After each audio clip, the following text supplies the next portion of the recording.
Good evening, Graham Rawlins with our midweek edition of News Geelong. Yesterday marked the 150th anniversary of the Geelong to Ballarat train line. A great anniversary, and who better to talk to than our Mayor, Councillor John Mitchell. Whilst down at the coast at Drysdale, over the Easter weekend, was the Rotary Club of Drysdale's annual art show, with over $1,000 in prizes for first prize and many acquisitive awards. And from the world of Geelong sport, Mitch Scoop Cleary updates us with the latest, including the Rip Curl Pro at Bells Beach and highlights from the opening round of Bellarine Football League match of the day between Torquay Tigers and the Mottawarri Warriors.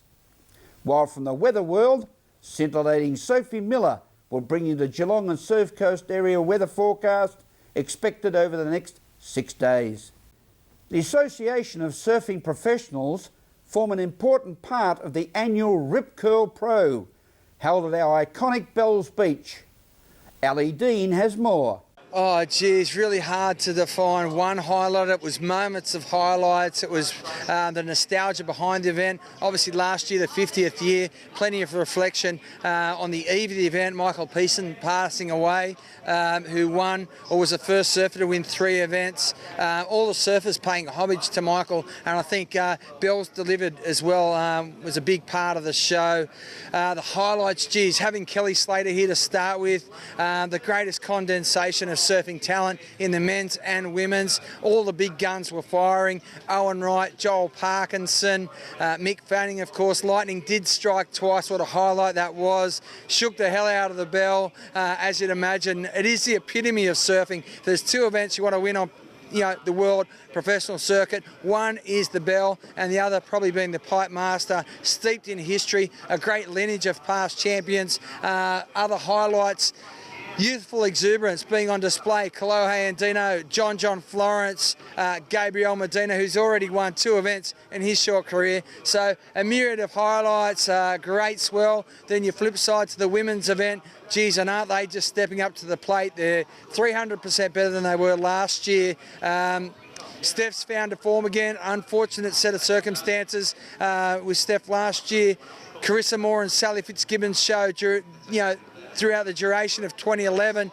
Steph's back in the game, and the youngsters as well coming to the fore. It's just so exciting, and to see Steph and Sal in the final was pretty amazing. We had 2 repeats. Both the semi-finals were our finals last year.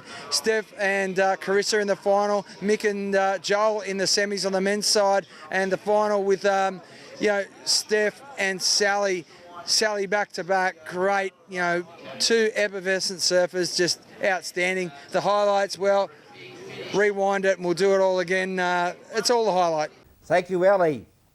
The state member for South Barwon, Andrew Katos, has continued to see the development of sporting facilities within his electorate being pushed to the forefront in order to maintain a benchmark of quality, as Meryl Friend reports. Thanks to a community facility funding program, $89,000 will be shared around, including Belmont, for sporting facilities. We're able to speak with Andrew Katos. The Barwon Valley Park, which has been there for many years now, is now starting to receive a makeover. Stage 1's been done, and this additional $80,000 from the state government will go towards the next stage of revitalising the Barwon Valley Park, which is an important recreation area for families in Belmont and Highton and south of the river. And also there's another area as well? Yes, and also with regard to the Geelong Veteran Cycling Club, which is out in Paraparap, which is on Hendy Main Road. They run cycling for women over 30 and men over 35. They do road cycling events out there, and they've got a very modest club room there, but basically they've also received a grant of $9,800, which will go towards extending the having a disabled toilet put in and additional change rooms for the ladies. So what this will do is assist to increase participation of women in cycling and also people with disabilities. Well, it's a big boost for the area. They've been getting a lot of funding, haven't they? Yeah, so it's fantastic to get these good community groups like the Veteran Cycling Club, and then the Barwon Valley Fun Park, which is a real community asset. And it's good that Council's been supported. Councillor Bruce Harwood has supported that project very well, so I've got to give credit to Bruce there. He's done a good job with that, but the state's also playing its role. From Andrew Katos's office in High Street, Belmont, Meryl Friend for News Geelong. Thank you, Meryl. The Drysdale Rotary Club held its 36th annual Easter Art Show, returning to Christian College Sports Stadium in Drysdale, with over 500 paintings on exhibition, competing for big prize money and other acquisitive awards. News Geelong's Toulouse-Lautrec Ian Nichols has more. We're at the Christian College in Drysdale, which is the scene of the 36th annual Easter Art Show. It's actually the first time, though, that the Rotary Club of Drysdale has staged the event here, a magnificent facility in excess of $8.5 million, and this is the first major show to go public. And we're talking with the organisers of this art show for the year, and we'll start with their director, Kay Beresford. When you look at that picture and you realise the amount of work that must have gone into creating that picture, it is an amazing picture, yes. So I think the judge made a good decision there. Well, yeah, a lot of people love Venice, don't they? It's such a romantic, such a beautiful location. I must admit, I'm sure you're artists right. I've not been there yet. well, you've taken us close to it here with this award-winning painting by Glenn Hoyle. Do we know much about the artist? I can't tell you anything about the artist, no, but it's certainly got some remarkable work. Yes. And the crowds, we're here on day 2, of course, of the art show, but has it been successful this Easter weekend? Yes, we've had more visitors to our show this year than last year, yesterday.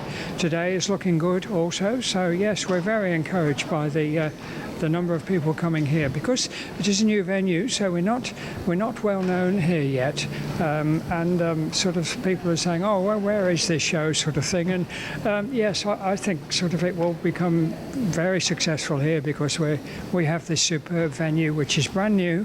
We're the first people to use it, and we're really honoured that the school have allowed us to use it. It's our 36th year that we have been doing an art show, but this year we've got an excellent venue. The natural light does justice to all the paintings, and we're actually back home because we've had to have our art shows outside of Drysdale because there wasn't a big enough venue, but this year we're able to bring it back to Christian College Stadium, so we're very excited about the fact that the Rotary Club of Drysdale has their art show in Drysdale.